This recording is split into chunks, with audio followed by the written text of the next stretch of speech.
Hi, and welcome to another episode of How Bout No, the web series where we look at the upcoming big events in pop culture and decide, how about no?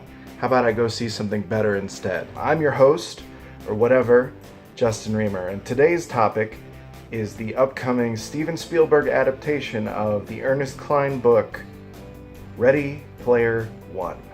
If you're watching this, I'm dead. I created a hidden object, an Easter egg. The first person to find the egg will inherit $500 billion and total control of the oasis itself. Now, there's already been tons of chatter on the internet about Ready Player One, about how it's just this weird fanboy wet dream that has all these like nostalgic characters and properties, and the DeLorean from Back to the Future, the robot from the Iron Giant, Freddy Krueger from Nightmare on Elm Street, just all smushed into one big nostalgia wank-off. And I haven't read the book. I've read an excerpt from the book that made me not want to read the rest of the book. Is it going to surprise me and be wonderful? Of course it could. You know, Spielberg isn't a terrible filmmaker, but this just seems like certainly not going to be a good use of your pop culture enjoyment time. So instead, here are some options I have, and none of them are black and white this time. You'll be very surprised. But here we go. Here's some movies that I think will scratch some of those itches that you might be looking to be scratched from Ready Player One, that do the job a lot better. Welcome to the rebellion. So first up, I've got a film that tackles the topic of nostalgia, and specifically 80s nostalgia, with dark humor, cynicism, and just an incredibly well-written genre script, and that is Grosse Pointe Blank. I just honestly don't know what I have in common with those people anymore. And what am I going to say? I killed the president of Paraguay with a fork. How have you been? Go see some old friends. Have some punch. Visit with what's-her-name? Debbie. Don't kill anybody for a few days. See what it feels like. I'll give it a shot. No, don't give it a shot. Don't shoot anything. John Cusack plays Martin Blank, a career hitman who, against his better judgment, decides to attend his 10-year high school reunion. You haven't changed a bit. Don't say that. What do you do, Martin? Professional killer. Oh, good for you. It's a growth industry. So Martin goes back to Grosse Pointe, Michigan, where he meets his old flame, played by Minnie Driver. What'd I miss? What, since you stood me up on promenade and vanished without a word? There's a couple of feds who are on the trail of Martin to try to kill him. Dan Aykroyd plays a rival hitman who's trying to make sure Martin meets an untimely end. So it's got a lot of good genre stuff, but what's most interesting about it is the love story between John Cusack and Minnie Driver, this sort of idea about trying to recapture something that was lost and seeing if there's really value in that, or whether it's just better to move on. So the movie sort of has its cake and eats it too. It's able to indulge in 80s nostalgia, but then also just sort of explode it and say, hey, maybe nostalgia isn't so great. Maybe what needs to happen is you need to grow up and move on.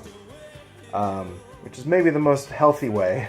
No. My second alternative is the 1999 David Cronenberg film, Existenz. There's an intimacy involved in playing Existenz that is beyond description. And this choice is for people who are really interested in the virtual reality aspect of Ready Player One and getting sort of immersed in this hyper-real other world. The film stars Jude Law and Jennifer Jason Leigh, and it features very sort of signature Cronenberg body horror stuff. For people who only know Cronenberg as sort of a reference in Rick and Morty, this is probably not Cronenberg 101. This is not where you want to start with the dude. I do feel the urge to kill someone here.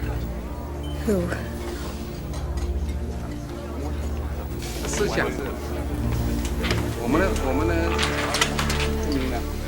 I need a killer waiter.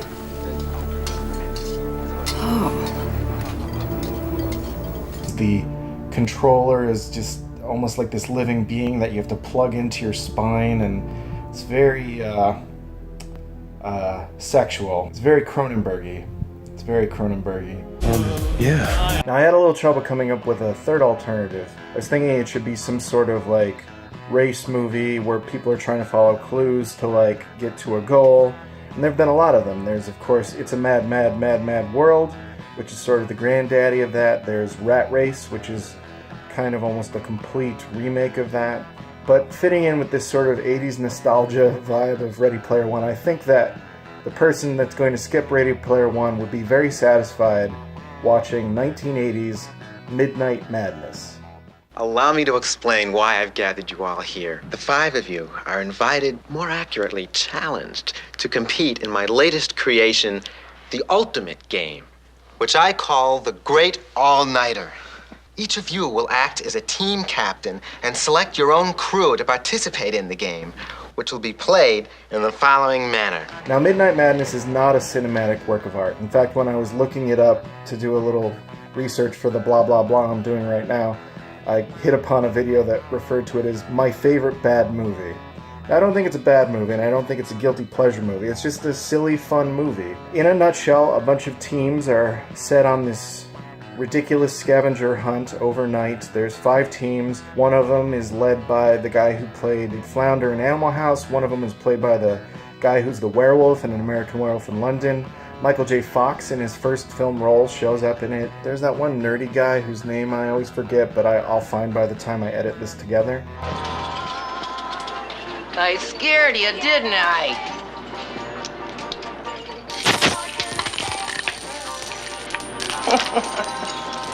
It's silly. It's a silly, kind of prototypical 80s movie that I wouldn't be surprised if Ernest Cline was inspired by in writing it. I didn't read the book, so I don't know if he name drops it, but it's a fun, lo-fi, silly kids scavenger hunt, late night, running around on the town kind of movie.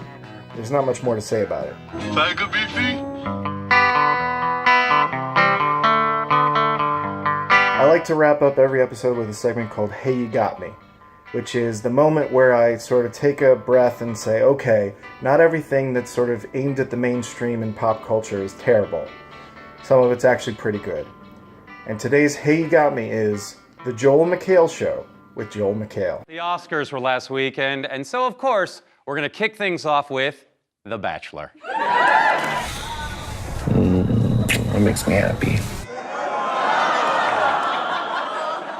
I also make the sound when I'm trying to remember someone's name. Now, I like Joel McHale. Obviously, I'm a fan of Community. You just have to look at my big, fat, bearded face to know that I'm a fan of Community.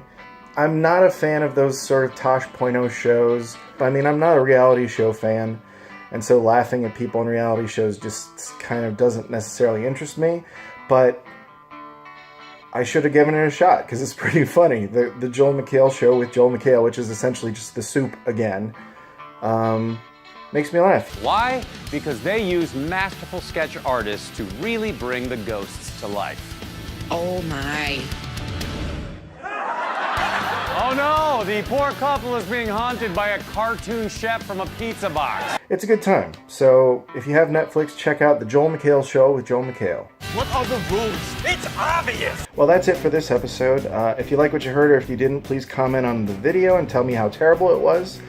Please subscribe to the Pop Culture Beast channel for more episodes, and also, other people that work at Pop Culture Beast, we're working on more content to make your eyeballs happy.